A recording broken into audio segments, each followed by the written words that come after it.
Hello students, good morning. आज हम भारत माता की जय पाठ का रिवीजन करते हुए आगे बढ़ेंगे।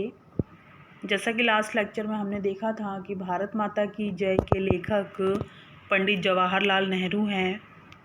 पंडित जवाहरलाल नेहरू का जन्म इलाहाबाद शहर में हुआ था। इन्होंने अपनी शिक्षा ब्रिटेन में प्राप्त की और भारत वापस लौटने पर इन्होंने अपना पूर्ण विश्वास महात्मा गांधी में दिखाया और महात्मा गांधी ने भी इन्हें अपना उत्तराधिकारी घोषित किया और ये भारत के प्रथम प्रधानमंत्री बने तथा आजीवन उस पद पर बने रहे।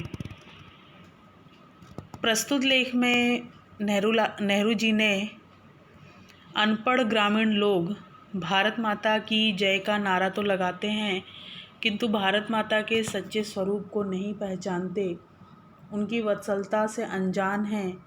उनकी इस अज्ञानता को लेखक के द्वारा दूर करके वास्तविकता से परिचित करने का प्रयास ही जवाहरलाल जी ने किया है। जवाहरलाल जी रात हो गई थी और वह रोहतक से दिल्ली रोड की ओर बढ़ रहे थे क्योंकि उस रात उन्हें दिल्ली पहुंचकर गाड़ी पकड़नी थी और वह नींद भी उन्हें काफ़ी घेर रही थी।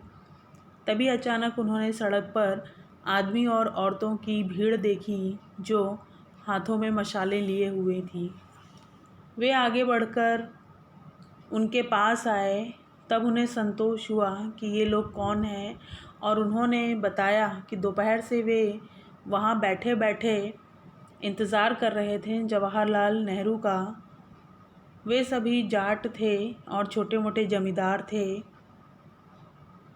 किसी ने उसमें से चिल्लाया कि कौमी नारा और हज़ारों लोगों ने मिलकर वंदे मातरम, भारत माता की जय आदि नारे सभी लगाने लगे। यह सब वंदे मातरम और भारत माता की जय किस लिए नेहरू जी पूछते हैं तो उन्हें कोई उत्तर नहीं मिलता। सभी नेहरू जी की तरफ घूर कर देखते हैं और फिर एक दूसरे का मुंह ताकने लगते हैं।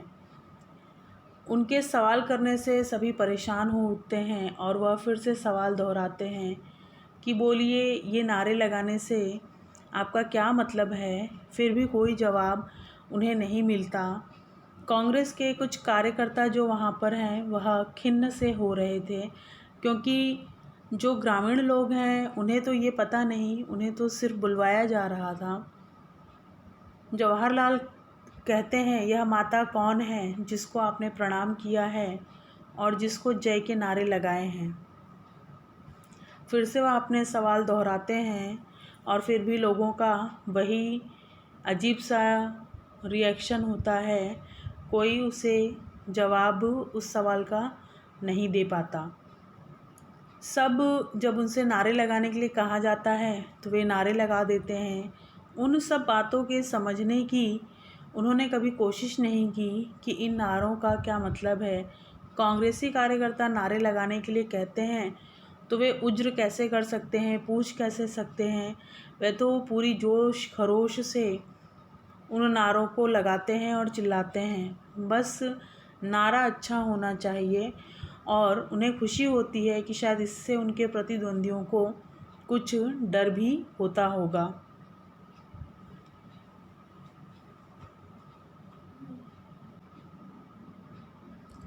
अभी मैंने सवाल करना बंद नहीं किया। बेहद हिम्मत करके एक आदमी ने कहा कि माता का मतलब धरती से है। उस बेचारे किसान का दिमाग धरती की ओर ही गया जो उसकी सच्ची माँ है, भला करने और भला चाहने वाली है।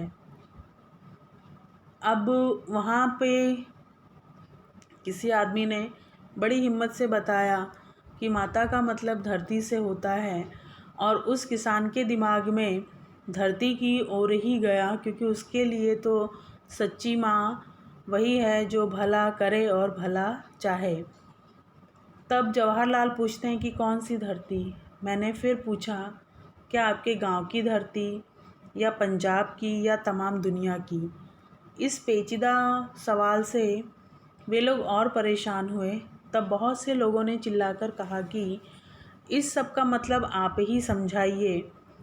कुछ भी नहीं जानते और सारी बातें हम समझना चाहते हैं।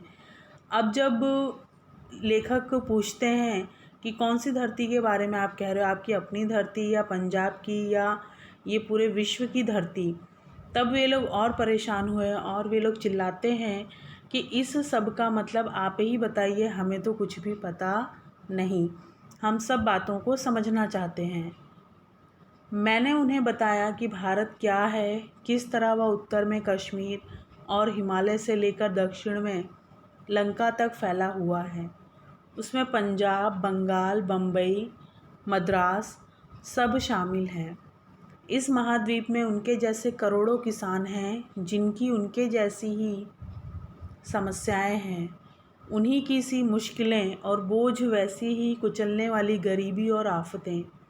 यही महादेश हिंदुस्तान उन सब के लिए भारत माता है जो उसमें रहते हैं और जो उसके बच्चे हैं। भारत माता कोई सुंदर, बेबस, असहाय नारी नहीं है जिसके धरती तक लटकने वाले लंबे बाल हों, जैसा अक्सर कल्पित तस्वीरों में दिखलाया जाता है। अब यहाँ पे देखिए, वह बताते हैं कि भारत क्या है। भारत वह है जो उत्तर में कश्मीर और हिमालय से लेकर दक्षिण में लंका तक फैला हुआ है। पंजाब भी है, बंगाल भी है, बम्बई भी है, मद्रास भी है। यह महाद्वीप है और उन जैसे करोड़ों किसान इस महाद्वीप में रहते हैं और उनकी जैसी ही समस्याएं उन लोगों को भी झेलनी पड़ती हैं, मुश्किलों का सामना करना पड़ता है, उन्हें भी गरीबी का सामना करना पड़ता है। यही महादेश हिंदुस्तान उन सब के लिए भारत माता है जो उसमें रहते हैं और जो उसके बच्चे हैं। भारत माता कोई बेबस, असहाय नारी नहीं है जिसे तस्वीरों में दिखाया जाता है कि उनके लंबे बाल हैं और ऐसी कल्पना करके तस्वीरों में दिखाया जाता है। भारत माता की जय, यह जय बोलकर हमने किसकी जय बोली? उस कल्पित स्त्री की नहीं जो कहीं भी नहीं है। तब क्या यह जय हिंदुस्तान के पहाड़ों, नदियों, रेगिस्तानों, पेड़ों, पत्थरों की बोली जाती है? अब यहाँ पे देखिए, कहते हैं कि भारत माता की जय जब हम बोलते हैं तो यह जय बोलकर हम किसकी जय बोलते हैं?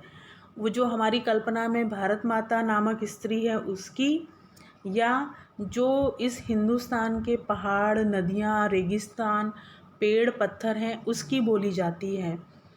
नहीं, उन्होंने जवाब दिया, लेकिन कोई ठीक उत्तर वे मुझे न दे सके। उन्होंने जवाब दिया कि नहीं, निश्चय ही हम जय उन लोगों की बोलते हैं जो भारत में रहते हैं, उन करोड़ों आदमियों की जो उसके गांवों और नगरों में बसते हैं।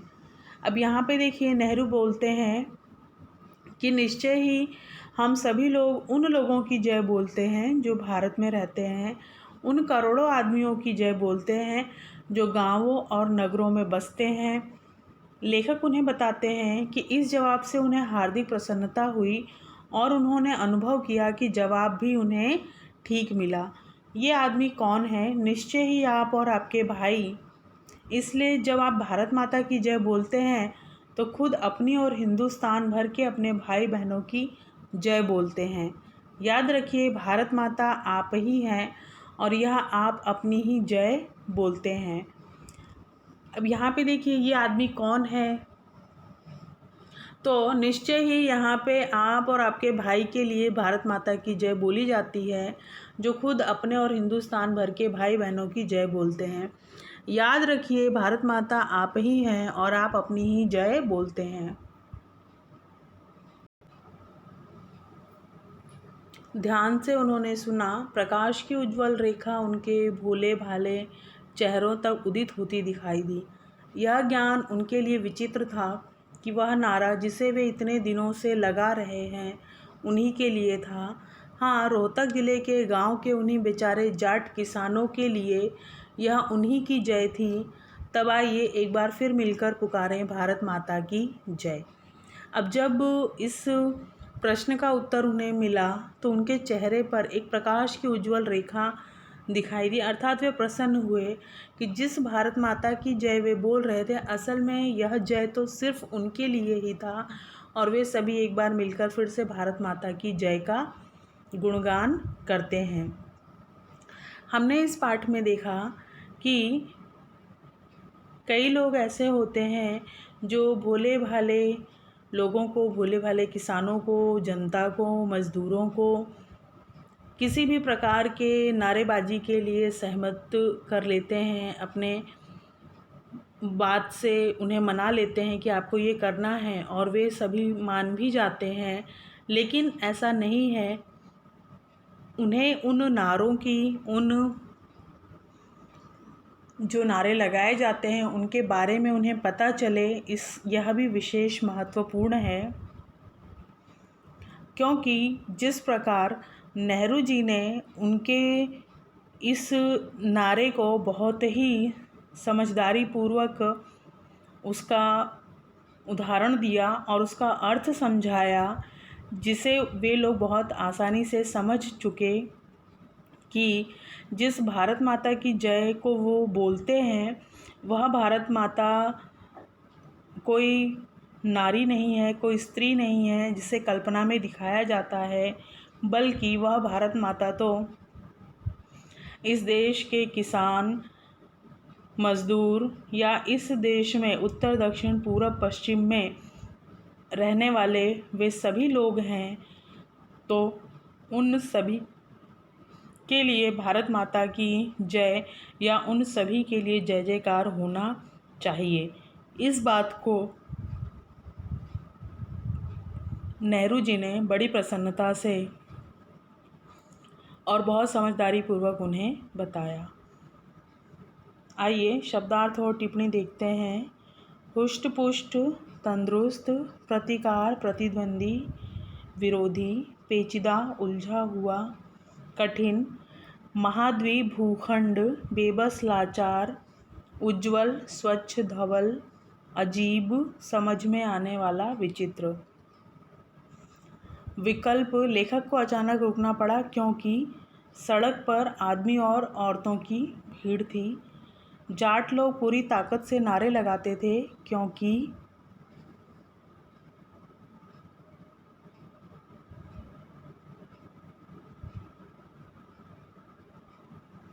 वे नेहरू जी को खुश करना चाहते थे। जाट लोग पूरी ताकत से नारे लगाते थे क्योंकि इससे उन्हें खुशी मिलती थी। क वाला सही है। एक आदमी ने माता का मतलब धरती बताया क्योंकि वह किसान था। ग वाला सही है। भोले भाले चेहरों पर प्रकाश की रेखा दिखाई दी क्योंकि यह ज्ञान उनके लिए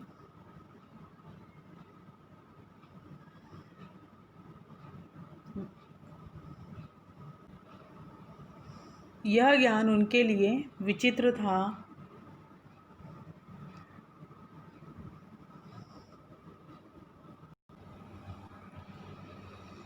हमने पाठ में देखा कि नेहरू जी ने भारत माता की जय के विषय में उन किसान भाई बहनों को बहुत ही समझदारी पूर्वक उनकी अज्ञानता को दूर करके वास्तविकता से परिचय कराने का प्रयास किया, और भारत माता का जो सच्चा स्वरूप है और उसकी वत्सलता के बारे में वे लोग अनजान थे, उसका उन्होंने रास्ता दिखाया।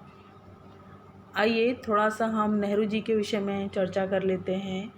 नेहरू जी जो हैं वह पंडित मोतीलाल नेहरू के पुत्र थे, जो कि पेशे से वकील थे। जवाहरलाल की शिक्षा, जैसा कि हमने देखा कि वे इंग्लैंड में पढ़े लिखे और वहाँ से उन्होंने भी वकालत की डिग्री हासिल की। लेकिन जब वे स्वदेश लौट कर आए तो स्वतंत्रता संग्राम में शामिल हो गए, और उनके इस कार्य के लिए वे कई बार जेल गए। उनकी शक्ति, साहस और लोकप्रियता के कारण ही गांधी जी ने उन्हें अपना उत्तराधिकारी बनाया। नेहरू जी जो हैं वह विश्व शांति के प्रखर हिमायती थे, अर्थात वसुधैव कुटुंबकम, समग्र विश्व एक परिवार और विश्व शांति के वे हिमायती थे। नेहरू जी राजनीतिज्ञ, गंभीर विचारक एवं सफल साहित्यकार थे। उनकी बहुत ही प्रसिद्ध डिस्कवरी ऑफ इंडिया, भारत एक खोज, जो कि बहुत प्रसिद्ध रचना है और इसके ऊपर धारावाहिक का भी निर्माण हुआ है। और जैसा कि नेहरू जी जो हैं हमारे देश के प्रथम प्रधानमंत्री थे और उन्होंने बहुत सारे निर्णय ऐसे लिए जो हमारे देश हित में थे। तो मैं आशा करती हूँ कि आप सभी को पाठ बहुत अच्छे से समझ में आया होगा और भारत माता की जय के विषय में भी आपके विचार बदलेंगे। इसी उम्मीद के साथ पाठ की समाप्ति करती हूँ। धन्यवाद।